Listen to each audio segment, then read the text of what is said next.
Pernahkah coy-coy sekalian bertanya apa sih keberhasilan Nazi Jerman pada saat dipimpin oleh Adolf Hitler? Tentu saja pertama jawabannya adalah mewujudkan perdamaian dunia. Salah coy, canda. Oke, kita semua tahu bahwa Jerman di bawah kepemimpinan Adolf Hitler melakukan banyak kejahatan. Misalnya menginvasi negara-negara tetangga, memulai Perang Dunia Kedua, membunuhi kaum Yahudi, mendirikan kamp konsentrasi, membuat gaya kumis Charlie Chaplin jadi gaya kumis paling dibenci di dunia, dan lain-lain. Tapi tahukah coy-coy sekalian bahwa Nazi juga memiliki berbagai macam keberhasilan dalam membangun negeri Jerman? Ya, tentu saja mereka punya keberhasilan. Hitler bukan sekedar diktator rasis yang cuma bisa marah-marah doang, nei.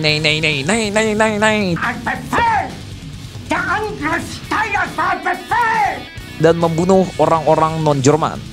Dia juga membuat sejumlah kebijakan yang membuatnya memiliki banyak pendukung di kalangan rakyat Jerman. Hari ini kita akan membahas tentang 10 keberhasilan Nazi Jerman.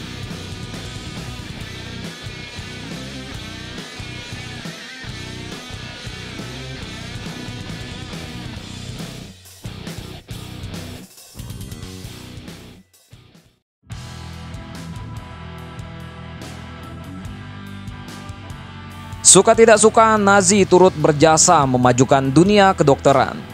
Sayangnya hal tersebut dilakukan melalui penyiksaan dan eksperimen paksa terhadap manusia.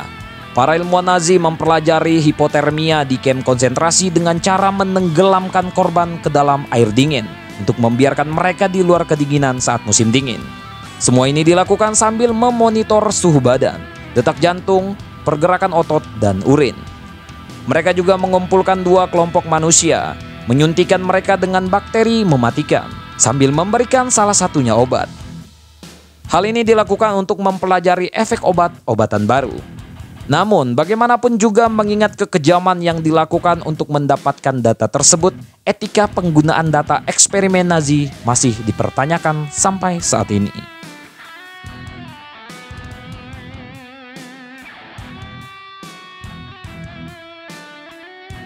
Siapa sangka Nazi adalah orang-orang yang mencintai binatang.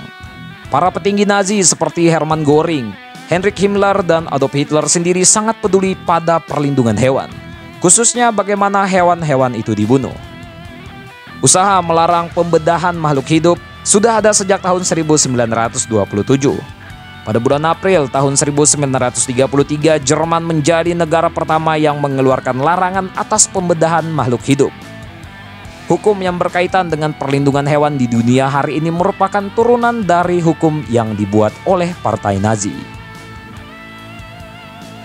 Ironisnya, sembari mereka melindungi hak-hak hewan, mereka membantai jutaan manusia lainnya. Sepertinya mereka lebih menyukai hewan daripada orang non-Jerman.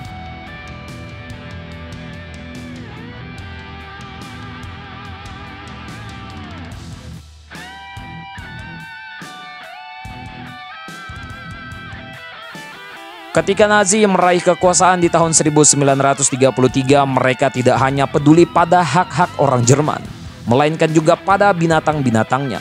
Pada tahun 1934, mereka membuat undang-undang yang mengatur beberapa jumlah hewan yang boleh dibantai dalam 1 tahun. Mereka juga memperkenalkan musim berburu.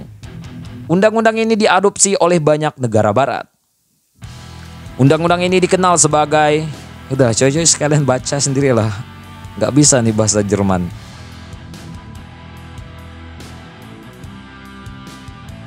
Partai Nazi juga membuat peraturan yang mewajibkan pelajaran tentang perlindungan hewan di institusi pendidikan. Di tahun 1935 mereka membuat undang-undang untuk melindungi beberapa satwa liar. Di antaranya adalah serigala dan lynx. Tanpa undang-undang ini, barangkali sebagian spesies sudah punah dari muka bumi ini.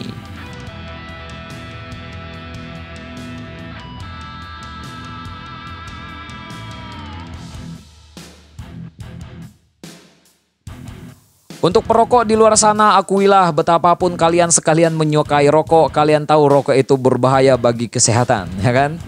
Nggak merokok mati, merokok pun mati, ya sudahlah ya. Nazi juga tahu rokok itu berbahaya. Gosipnya Hitler sangat benci rokok sampai-sampai dia tak mau berada di satu ruangan dengan orang yang merokok. Maka dia memulai kampanye anti rokok dengan biaya termahal dan paling berhasil di dunia. Sementara kampanye anti rokok pada tahun 1930 sampai 1940-an gagal di negara-negara lain, kampanye ini mendapatkan perhatian serius di Jerman. Nazi melarang rokok di tempat-tempat umum seperti restoran dan angkutan umum. Jumlah rokok untuk tentara dibatasi. Sebuah data statistik menyatakan konsumsi rokok per tahun per kapita di Jerman tahun 1940 hanya 749, sementara di Amerika menembus angka 3.000.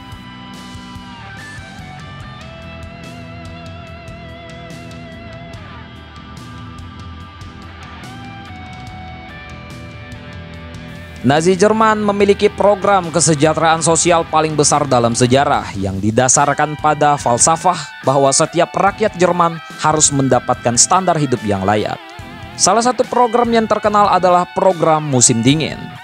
Tujuan dari program ini adalah menyediakan makanan, pakaian, batu bara, dan barang-barang lain yang berguna pada saat musim dingin tiba untuk diberikan kepada orang-orang miskin di Jerman. Para anggota partai Nazi mulai dari tataran akar rumput sampai petinggi-petingginya turun ke jalan untuk mengumpulkan dana sosial. Program ini terbukti menjadi alat propaganda yang efektif, mengukuhkan posisi Hitler sebagai pemimpin, serta memberikan rasa persatuan dan persaudaraan di kalangan rakyat Jerman. Penggalangan dana dilakukan dengan menggunakan kaleng enceleng berwarna merah putih.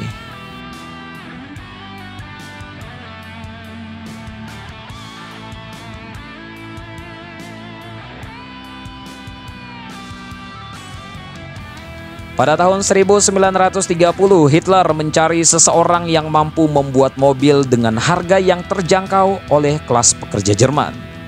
Pada saat yang sama, Ferdinand Porsche sedang mengembangkan mobil murah yang mampu mengangkut seluruh anggota keluarga. Pada masa ini di Jerman, mobil hanya dimiliki oleh orang-orang kaya.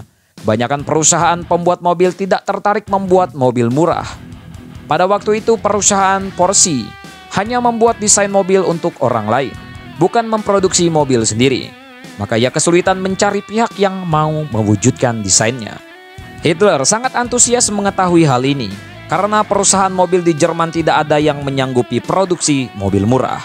Hitler membentuk perusahaan mobil milik pemerintah. Perusahaan tersebut adalah Volkswagen, artinya mobil rakyat. Pada masa Perang Dunia Kedua, Volkswagen memproduksi kendaraan-kendaraan militer. Volkswagen tipe 1 sedan alias KDF Wagen adalah mobil pertama yang dibuat oleh perusahaan ini. Hitler sendiri yang membuat spesifikasi mobil rakyat ini. Mobil ini harus bisa memuat 4 orang, mampu berjalan di kecepatan 100 km per jam, dan menggunakan tidak lebih dari 7 liter bensin per 100 meter. Mobil ini di kemudian hari akan menjadi jenis mobil yang paling banyak diproduksi di dunia dan dikenal dengan nama Volkswagen Beetle atau VW Beetle.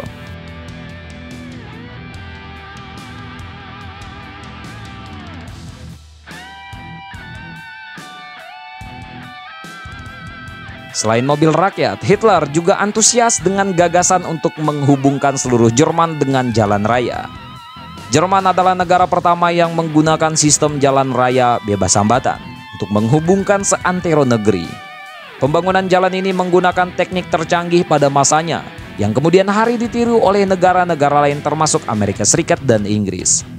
Selain bersifat revolusioner, proyek raksasa ini menyediakan 100.000 lapangan kerja baru yang dibutuhkan untuk pemulihan ekonomi Jerman yang porak-poranda akibat Perang Dunia Pertama. Ini adalah sistem jalan bebas hambatan terbesar di seluruh dunia yang membentang tidak hanya ke seluruh Jerman tetapi juga hingga ke Austria.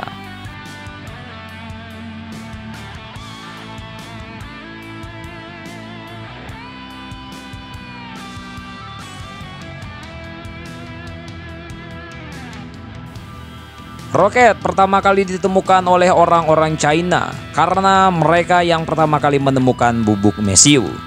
Tapi teknologi roket modern merupakan buah karya Werner von Braun, anggota partai Nazi dan Schutzstaffel. Pasca Perang Dunia Kedua, ia menjadi warga negara Amerika Serikat dan bekerja untuk NASA.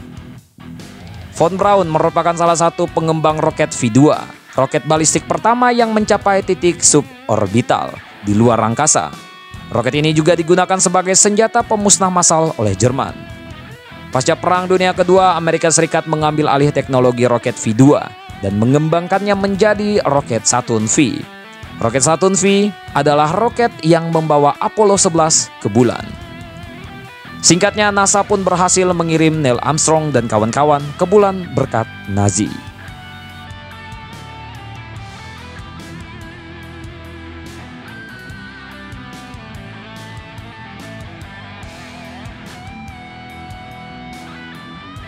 Sebagaimana rezim totalitarian lain, Nazi Jerman berinvestasi sangat besar dalam propaganda. Nazi melihat film dan musik sebagai alat propaganda dan pilar kebudayaan yang penting. Keberhasilan Nazi di bidang perfilman dapat dilihat melalui film Triumph des Willens. Film ini dianggap sebagai salah satu film paling penting dalam dunia perfilman. Berkat budget yang nyaris tak terbatas, Leni Riefenstahl, sutradara dalam produser film ini, dapat dengan bebas menggunakan teknologi tercanggih yang tersedia pada saat itu, serta jumlah kru yang sangat besar untuk pembuatan film pada masanya.